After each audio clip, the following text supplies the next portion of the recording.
Hello and welcome back to Medill Sports Talk. I'm Kate Constable alongside Andre Earls. We're here for another episode of Double Coverage. A lot to get to today, breaking down the NFL free agency frenzy and the mess that is the Pittsburgh Steelers.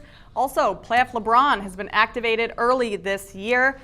And after blowing out his shoe in last week's game, Zion Williamson has suffered a knee injury. Will he hang it up for the season? We'll get Andre's take on all of that, but we'll start today in the NFL. The offseason may be in full swing, but that doesn't mean there isn't anything to talk about. The Steelers have been in the news more than they'd probably like this past season. First, it was Le'Veon Bell and his holdout from the team, and now Antonio Brown is demanding a trade. With Le'Veon being a free agent and AB wanting out, Andre, where do you see them landing this season?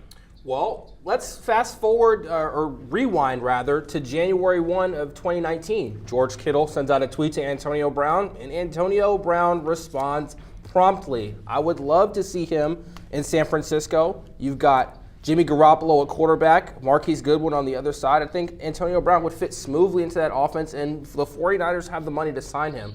I think that's probably AB's best suitor. Kate. I think he'd be great there.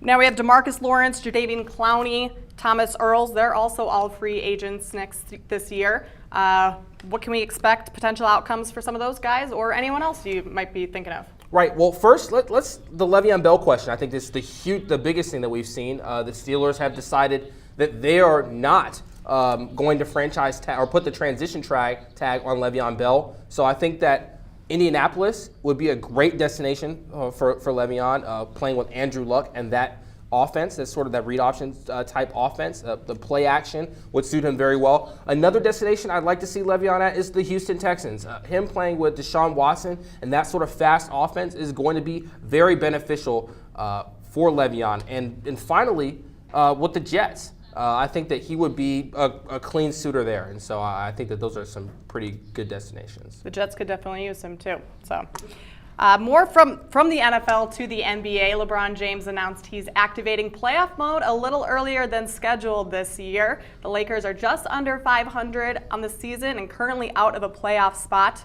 For James, who's made 13 consecutive postseason appearances and 8 straight NBA Finals, this is uncharted territory. So, Andre, with playoff mode activated for LeBron, are the Lakers making the postseason?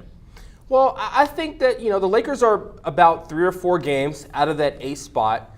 And I think they have a chance at making the playoffs, but really they need to be shooting for that 7th seed because you do not want to face the Warriors right off the bat in the playoffs. But maybe facing the Denver Nuggets, I think that series could probably go 7 between those two teams. Well, yeah, if they make the playoffs, then are you just playing the Warriors and just kind of morally getting into the playoffs to know you're going to get bounced by them?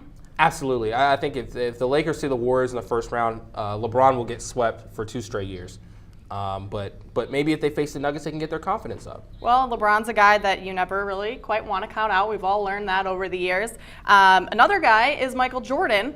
And the debate between LeBron and Jordan is never ending. And now we can add that discussion to who's better on the big screen. LeBron and his production team finally announced that Space Jam sequel is happening. I'm going to go ahead and say that this is one of those series that the original is probably not quite as good as the one that, or is better, than the one that's going to come out.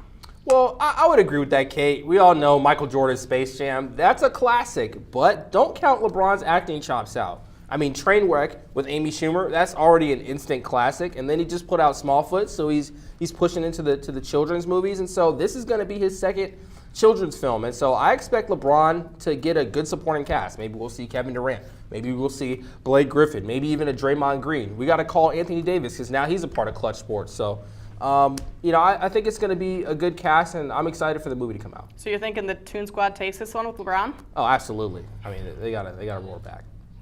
Well, another player who's making headlines on the court this season is Zion Williamson.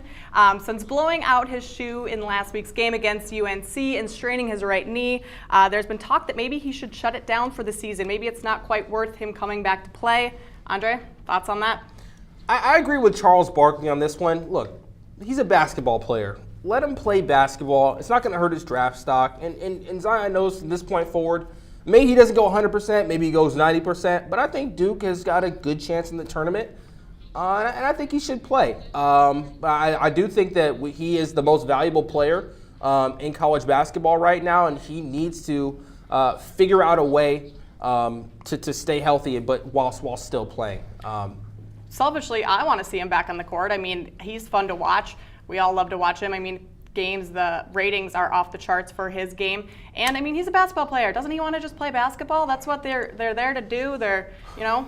I mean, it's really disappointing. Barack Obama was in the building, Spike Lee was in the building for Duke UNC, and they only got to see 20 seconds of Zion. I mean, I'm sure they were disappointed, and Zion's got a lot of fans, so of course, they're going to want to see him play. The ticket prices, $2,500. That's insane. Wow.